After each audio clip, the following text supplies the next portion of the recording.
वहीं इंटरनेशनल खबर के हिसाब से चाइना जो है वो एक जेनेटिकली आर्मी को तैयार कर रहा है। जेनेटिकली आर्मी क्या होती है कि जो उसकी ट्रेडिशनल फौज है, आप देखेंगे चाइना जो है फौज पर, चाइना और रूस अलग अलग टाइप के रिसर्च कर देते हैं सर। हमारे यहाँ जो कोरोना की वैक्सीन बनी थी वो वॉलंटियर्स पे दी गई थी, उससे स्पेशली सहमति लेके, बट चाइना और रूस में क्या हुआ, फौजियों पे वैक्सीन लगा दीजिए। मतलब भाई फौजी को वैक्सीनेशन के लिए वो थोड़ी है कि उन पे आप रिसर्च करने लगेंगे, और फौजी के ऊपर अगर कोई वैक्सीन लगा के उसे आप आम आदमी को देते हैं तो वो सक्सेस कैसे कर पाएगी, क्योंकि फौजियों का जो हेल्थ होता है वो आम आदमी से अच्छा होता है। हो सकता है कि उसमें वैक्सीन नुकसान ना करे क्योंकि वो चीज एकदम अच्छे होते हैं, चुस्त दुरुस्त होते हैं, और किसी नॉर्मल आदमी को देंगे तो वो वैक्सीन असफल हो जाएगी वहां पर। तो वो वहां पर जेनेटिकली मॉडिफाई कर रहा है चाइना, जैसे मुर्गा उर्गा को अमेरिका में जेनेटिकली मॉडिफाई कर दिया जाता है, तो वैसे ही अपनी सैनिकों को भी वो मॉडिफाई कर रहा है। चीन को जेनेटिक इंजीनियरिंग में महारत हासिल है, चीन बहुत ही तेजी से जेनेटिक में आगे बढ़ रहा है। जेनेटिक जो होता है हमारे डीएनए और आरएनए के कुछ टुकड़े को लेकर अलग किया जा सकता है, ये हमारा जेनेटिक इंफॉर्मेशन का हिस्सा होता है, इसी में सारा इंफॉर्मेशन रहता है। इंफॉर्मेशन का इन द सेंस कि हमारी अगली संतान में कितनी आंखें रहेंगी, 2 आंख, हमारी अगली संतान में कितने हाथ रहेंगे, तो 2 ही रहेंगे। वही अगर मान के चलिए मकड़ी हो गई तो उसमें अलग हो जाएंगे, चमगादड़ हुआ तो उसमें पंख हो जाएगा। तो अगली पीढ़ी में क्या क्या बनाना है और क्या क्या नहीं बनाना है, ये सारा काम ये डीएनए ही करता है। और अगर हम इस डीएनए से कोई चीज़ निकाल देंगे ना तो हमारे में वो चीज़ कम हो जाएगी। जैसे मान के चलिए इस डीएनए में से हम एक टुकड़ा निकाल लिए, ये वो टुकड़ा है जो नाक को बनाता है, नाक, मेरा नाक, तो मान के चलिए हम ये टुकड़ा निकाल दिए ना तो मेरी अगली पीढ़ी में नाके नहीं होगा, और उसके जगह पे हम कोनो ठोड़, कौवा का ठोड़ लगा देंगे, कौवा के अंदर से जीन निकालेंगे जो उसका ठोड़ बनाता है वो लगा देंगे, तो हमारी अगली संतान में इसे ठोड़ निकला रहेगा। तो चाइना ऐसे ही कर रहा है, वो जो गर्भवती महिलाएं हैं उनके गर्भ में ही बच्चे को जेनेटिकली चेंज कर रहा है, जिससे कि उसके अंदर से जो ब्रेन के हिस्सा में, जो डीएनए के हिस्सा में एक ऐसा चेंजिंग करना चाहता है जिससे कि उस सैनिक को दुख दर्द फीलिंग्स वगैरह क्या हो जाए, एकदम खत्म हो जाए, वो आदमी ही रहे लेकिन उसकी थिंकिंग रोबोट की तरह हो, उसमें थकान कम हो, ये सब चीज़ें कम हो। देखिए हम थकते हैं, हमें चोट लगता है, इमोशन होते हैं, ये सारा ब्रेन का खेल है। अब इसी में चाइना है इस पे वर्क कर रहा है, हालांकि पूरी इंटरनेशनल कम्युनिटी इसके खिलाफ है, फिर भी चीन को जेनेटिक्स में महारत हासिल हो चुका है। इस वक्त में जो कोरोना वायरस है वो रियल में इस तरह से दिखता है, हालांकि उसे जूम करके देखेंगे तो उसका अंदर का जेनेटिक मटेरियल इस तरह से दिखता है। इतना जल्दी कोरोना की वैक्सीन बन गई, इसके पीछे कहीं ना कहीं चीन भी मतलब एक तरह से कहे कि उसने पिछले साल दिसंबर के महीने में जैसे कोरोना आया उसने कोरोना का जेनेटिक इंफॉर्मेशन दे दिया कि उसका जेनेटिक कोड क्या है। जब कभी जेनेटिक कोड पता चल जाता है तो उसकी वैक्सीन ढूंढने में काफ़ी ज़्यादा आसानी हो जाती है। जेनेटिक कोड, ये बायोलॉजी में जब आपको डीएनए आरएनए वाला चैप्टर पढ़ाएंगे तो उसमें बताएंगे, बायोलॉजी भी तो स्टार्ट ही होने वाला है, तब वहाँ पे हम आपको जेनेटिकली वाला जेनेटिक्स का सिद्धांत बताएंगे, तब वहाँ वो उसी आधार पर वैक्सीन बनाने को मिला है। तो चाइना इसमें बहुत तेजी से काम कर रहा है, हालांकि इसी कोड के हिसाब से भारत ने वैक्सीन को बना लिया है और भारत की वैक्सीन हर जगह पे सक्सेस भी है। वहीं देखेंगे तो WHO जो है चीन को कोरोना फैलाने के आरोप में पूरी तरह से एक तरह से क्लीन चिट देता हुआ दिख रहा है। इसने कहा, WHO का कहना है कि कोई 100% प्रूफ नहीं मिला है कि ये वुहान से के लैब से ही चालू हुआ है। तो भाई साहब सीधे कह दो ना कि तुम मिले हुए हो, बाकी लोग को पागल समझते हो का ट्रेडोस कहीं का। अमेरिका, हालांकि ट्रंप WHO से बाहर ही हो गए थे, लेकिन बाइडेन आएंगे तो WHO में शामिल हो जाएंगे। आने वाले वक्त में चीन अपनी छवि को इस तरह कर लेगा कि भैया हमारे पास भी तो कोरोना बाहर से ही आया था।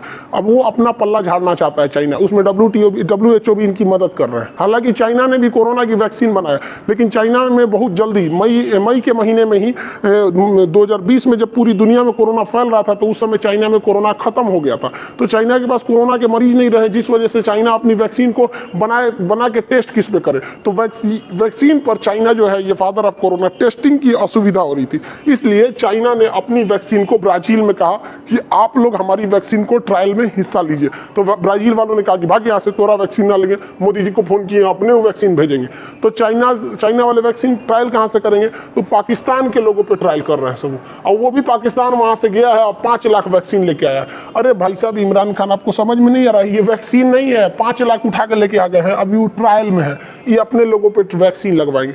अब सफल हो गया तो आप समझिए, आप सफल हो गया तो चाइना का वाह वाह वाह वाह होगा, असफल हुआ तो भाई साहब लोग अब क्या करना है, आधा वैक्सीन तो इनके परिवार में खप जाएगा। ये पहली पत्नी, दूसर की, तीसर की, नया है यहाँ पे तीसर की, आधा तो इन्हीं लोग में खप जाएगा। तो ये चाइना वैक्सीन अभी परीक्षण करने जा रहा है पाकिस्तान पे। भाई क्या दिन आ गया है भाई, पाकिस्तान के लोग आप लोग तो अभी बम बारूद की दुनिया से निकलिए, वैक्सीन भी बहुत अच्छा चीज़ होता है, इस सब पे भी रिसर्च कीजिए। आप लोग तभी वो मुर्गा लड़ा रहा है लोग। वहीं भारत ने पूरी दुनिया में 100 से ज़्यादा देशों को कोरोना की वैक्सीन सप्लाई करने में लगा हुआ है। नेपाल को 10 लाख वैक्सीन दिया गया है, बांग्लादेश को 20 लाख वैक्सीन दिया गया है। जो कनाडा जो था खालिस्तान की बात कर रहा था कि हमारे यहाँ खालिस्तान का समर्थन कर रहा था, अभी यो जस्टिन ट्रूडो साहब मोदी जी से कर रहे हैं कि वैक्सीन में भेजने दीजिए, हमें यहाँ बहुत दिक्कत है यहाँ पर। तो भारत ने भी दरिया दिली दिखाई है, इन्हें भी वैक्सीन दिया गया है। दुनिया में सबसे ज़्यादा लगभग 100 देशों को भारत है वैक्सीन को प्रोवाइड करा रहा है और बहुत दूर तक वैक्सीन प्रोवाइड करा है। कैरेबियाई देश में हम आपको बताए थे कि यहाँ एक हिस्पेनियोला नाम के देश द्वीप है, जिसके एक और डोमिनिकन है, दूसरी ओर हैती है। तो यहाँ से एयर इंडिया के विमान में डोमिनिकन नाम के देश पर 35,000 वैक्सीन के डोज दिए गए हैं। तो आप कहेंगे कि 35,000 डोज में क्या होगा, तो भाई साहब डोमिनिकन की जनसंख्या ही है 72,000, तो आधे लोगों को तो यहाँ पे वैक्सीन एक के बार में लग गया। एयर इंडिया की जहाज लेके पहुंच गई, देखिए यहाँ हमारा तिरंगा झंडा है। ये भारतीयों के लिए इससे बड़ी बात क्या हो सकती है कि एक वैक्सीन जब इंडिया से डोमिनिकन पहुंचा तो वहाँ के प्रधानमंत्री जो थे खुद एयरपोर्ट पर आए थे, देखिए अपने हाथ से निकाल रहे थे जहाज में से वैक्सीन, जल्दी जल्दी निकालिए और सबको लगाओ यहाँ पर। तो हम लोग की वैक्सीन पूरी दुनिया में जारी है। अब चाइना को इसके लिए एक निगेटिव असर पड़ रहा है, क्योंकि लोग को पहले उम्मीद था, पहले तो चाइना से दुश्मनी है कि भाई साहब तूने पूरी दुनिया को रुला के रख दिया कोरोना वायरस को लेके, और भारत जो है वो पूरी दुनिया में कोरोना वैक्सीन का एकदम अग्रणीय बन गया है। सभी देशों को जरूरत है भारतीय कोरोना वैक्सीन का, और हमारे यहाँ 2-2 वैक्सीन सफल है। हाँ, थोड़ा बहुत उसके साइड इफेक्ट देखने को मिल रहे हैं। अब भाई लाखों वैक्सीन लग रहा है, ऐसा तो हो ही नहीं सकता है कि 1-2 का साइड इफेक्ट न देखने को मिले, लेकिन बहुत बड़ा गंभीर साइड इफेक्ट अभी तक देखने को नहीं मिला है। यूरोपीय देश और अमेरिका जो है ये कोरोना वायरस को लेकर चाइना पे कुछ खासा नाराज है। ये लोग चाहते हैं कि चाइना में जो 2022 में ओलंपिक गेम होने वाला है, इसमें बाकी सारे देश अपने प्लेयर्स को न भेजे और बाइकआउट करें, जिससे कि चाइना पर एक दबाव बनाया जा सके। लेकिन चाइना ने भी समझ गया है कि यहाँ पे जो बाइडेन आ गए हैं, जो बाइडेन चाइना के खिलाफ ऐसी कोई नीति अपनाने वाले नहीं है। यूरोपीय देश इसमें ये नीति को अपना रहे हैं, ऑस्ट्रेलिया भी इसमें आगे है, इसके खिलाफ कह रहा है कि 2022 के ओलंपिक का क्या किया जाए, बहिष्कार किया जाए। लेकिन चाइना को पता है कि अगर उसने अपनी कोरोना फैलाने की छवि से हटना है तो भारत के साथ बॉर्डर पे अपने रिश्ते सुधारने पड़ेंगे, क्योंकि पूरी दुनिया को भारत ने वैक्सीन सप्लाई करके दुनिया का एक इमोशन अपनी ओर खींच लिया। इसलिए अचानक देखे होंगे जैसे वैक्सीन की सप्लाई होने लगी, चाइना डिसएंगेजमेंट करने लगा। पहले वो भी तैयार नहीं हो रहा था डिसएंगेजमेंट के लिए कि 1 इंच पीछे नहीं हटेंगे, तो वो भी अपने अपने डिसएंगेजमेंट कर रहा है। लेकिन वो खुलेआम धमकी दे दिया है कि अगर कोई भी देश चाइना के ओलंपिक का विरोध करेगा तो चाइना उसके खिलाफ प्रतिबंध लगाएगा। चाइना 2 तरह के प्रतिबंध लगा सकता है, उस देश को पैसे देने से रोक सके। तो चाइना ने बहुत ही ज्यादा अमाउंट में BRI project, belt and road initiative, 1 belt 1 road के इनिशिएटिव के तहत बहुत सारे देशों को कर्जा दे रखा है। चाइना क्या करेगा, वो पैसा बीच में रोक देगा। तो पैसा अगर बीच में रोक दिया तो घाटा ये होगा कि आपको तो उतना का ब्याज चुकाना पड़ेगा, और जिस प्रोजेक्ट के लिए आपने पैसा लिया था, मान के चलिए एयरपोर्ट बनाने के लिए या ब्रिज बनाने के लिए या कोई कंपनी खोलने के लिए, आधे पे पैसे रुक जाएंगे तो आपका तो वो प्रोजेक्ट भी डूब गया, पैसे पे ब्याज भी लग रहे हैं, तो ये एक दिक्कत हो जाएगा। तो बहुत सारे देश, लगभग 80% देश तो डर गए भैया हमारा पूरा का पूरा प्रोजेक्ट अटक जाएगा। दूसरे तरह का प्रतिबंध चाइना लगा देगा कि हमारे देश से आप व्यापार नहीं कीजिए। तो भारत को इस बार बहिष्कार करना चाहिए ओलंपिक का, जिसके 2-3 रीजन है। इस बार कोरोना की वजह से भारत का ओलंपिक में कुछ उतना सा पकड़ भी नहीं रह सका है, और भारत भाई ओलंपिक में हम भी अब धीरे धीरे जा रहे हैं, लेकिन आपको भी देखते होंगे कि ओलंपिक में हमारा